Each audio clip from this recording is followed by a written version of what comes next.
ఇక ముందున్నటువంటి పెద్దలందరికీ కూడా ఈ శుభ సందర్భం మీ అందరికీ హృదయపూర్వక నమస్కారం తెలియజేసుకుంటూ, మరి గద్దరన్న గురించి ఎంత చెప్పినా తక్కువే.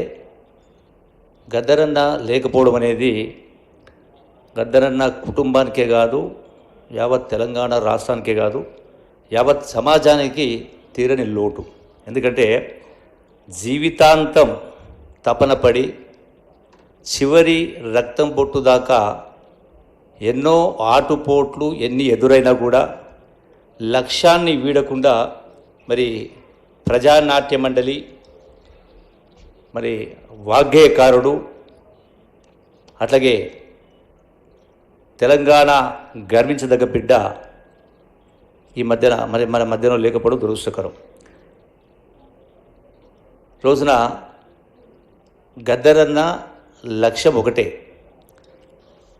అంటే తాడిత పీడిత వర్గం యొక్క బతుకులనేది తరతరాల నుంచి కూడా అడుగంటిపోయినటువంటి ఈ యొక్క జీవనం ఏవైతుందో అందరికీ కూడా సమానత్వం రావాలి, సమసమాజ స్థాపన జరగాలి, కుల రహిత సమాజం ఏర్పడాలి, అందరూ కూడా తలెత్తుకొని గౌరవంగా బతకాలన్నటువంటి లక్ష్యంతో యావత్ భారతదేశం తిరిగి ఆ లక్ష్యం కోసమే వేదిక ఏదైనా, పంతా ఏదైనా అంతిమంగా లక్ష్యం అనేది ప్రధానం.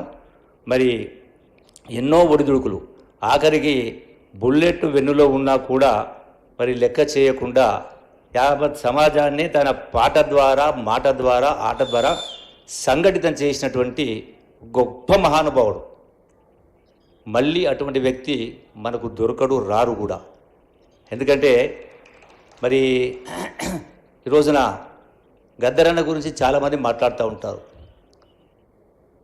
యావత్ తెలంగాణ అంటే తెలంగాణ రాష్ట్రం రావాలని ఆనాడు తొలి దశ ఉద్యమం కావచ్చు, మలి దశ ఉద్యమాలు కావచ్చు, ఉద్యమాన్ని రగిలించి యావత్ సమాజాన్ని ఒక తాటిపైన నడపడం కోసం ఆయన అటువంటి మాటలు, ఆయన రచినటువంటి పాటలు, పాడిన విధానం సమాజాన్ని ఆకట్టుకునేలా చేసి ఉద్యమాన్ని ఉర్రూతొలగించినటువంటి వ్యక్తి.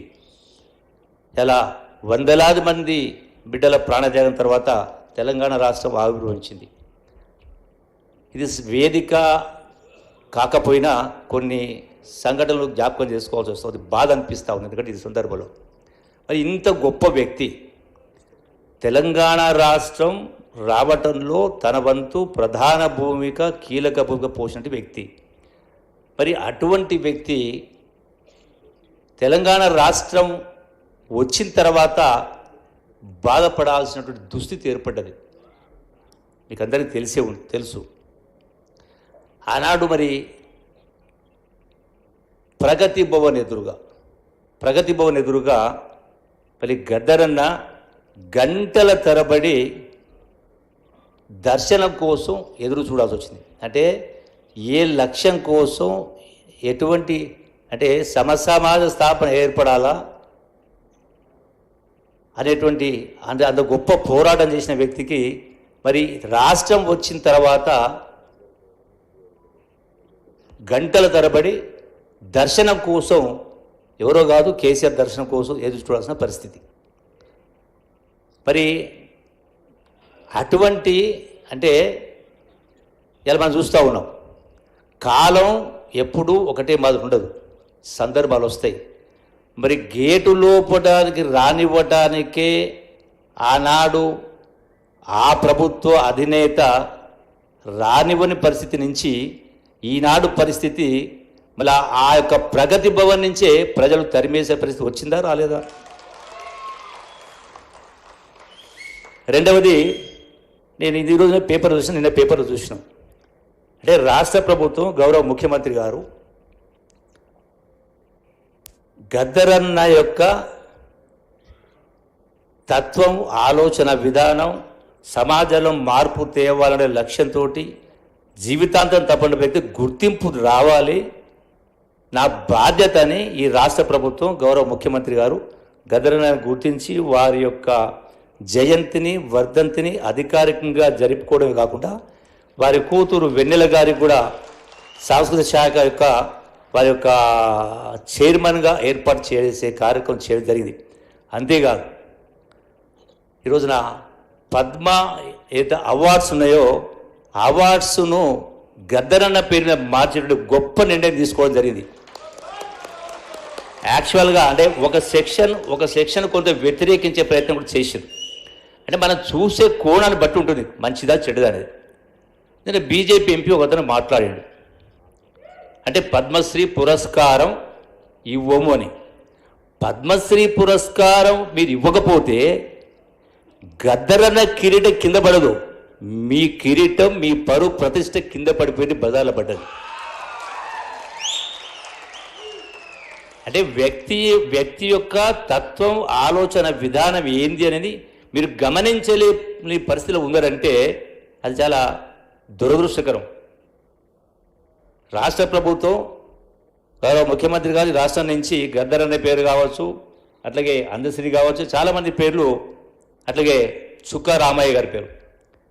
అంటే మహానుభావులు, అదేదో మనం మంత్రాలు చదివితే రావవి, జీవితాంతం తపన పడి కష్టపడి ఒక స్థాయికి చేరులో వాళ్ళు గుర్తించాల్సినటువంటి గౌరవించాల్సిన బాధ్యత మనది. ఆ బాధ్యతను ఈ ప్రభుత్వం విస్మరించకుండా ఈ ప్రభుత్వం భుజానికి ఎత్తుకొని గౌరవించే కార్యక్రమం చేస్తూ ఉంది. ఇది గమనించకుండా మేము గద్దరన్నకు పద్మశ్రీ అవార్డు ఇవ్వనము అంటే ఇవ్వనంత మాత్రాన యావత్ సమాజం ఇలా రకరకాల మీడియాలు ఉన్నాయి, ఒకనాడు లేకుండా రకరకాల మీడియాలు ఉన్నాయి, అన్నీ కూడా ప్రజలు గమనిస్తూ ఉన్నారు. సందర్భం వచ్చినప్పుడు ఎవరికి ఎక్కడ ఎట్లా వాత పెట్టాలో పెట్టే కార్యక్రమం చేస్తారు. అట్లాగే అందుకనే చరిత్ర పురుషుడు గద్దర్ గారు చరిత్ర సృష్టించిండు, ఒక మామూలు వ్యక్తి కాదు. గద్దరన్న పాట పొడుస్తున్న పొద్దు మీద నడుస్తున్న గానమా పోరు తెలంగాణమా, ఒక్క చరణంతో యువతను ఉర్రు తొలగించుడు. ఈ పాట ఎప్పటికీ నాకు జ్ఞాపకం ఉంటుంది.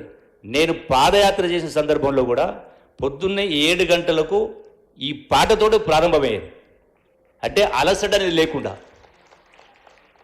ఇటువంటి ఎన్నో పాటలు మాటలు ఆటల ద్వారా సమాజంలో చైతన్యం కలిగించే కార్యక్రమం చేయడం జరిగింది.